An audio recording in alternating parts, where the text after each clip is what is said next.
ইবলিস সবাইকে একভাবে প্রতারিত করে না, এক একজনকে এক একভাবে প্রতারিত করে। কারোর সামনে সুদ ঘুষ এইগুলির অফার নিয়ে আসবে, কারোর সামনে নারী মদ জুয়া এইগুলির অফার নিয়ে আসবে, আবার কারোর সামনে অত্যাচার জুলুম নিপীড়ন এইগুলির অফার নিয়ে আসবে।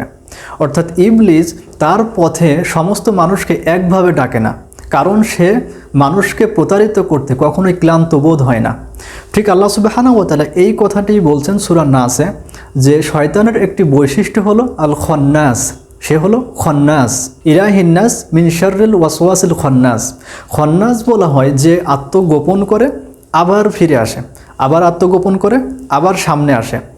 অর্থাৎ যখন আপনি কোরআনের সাথে থাকবেন বা যে কেউ যখন কোরআনের সাথে থাকবে তখন সে তার থেকে আপনার দূরে সরে যাবে, আবার যখন সে কোরআনের থেকে দূরে সরে যাবে তখন সে তার কাছে চলে আসবে। তো এভাবে করে সে আসে, প্রতারিত করে, আবার ফিরে যায়, আবার আসে, আবার ফিরে যায়। এভাবে করে সে করতেই থাকে। এটিকে বলা হয় খন্নাস।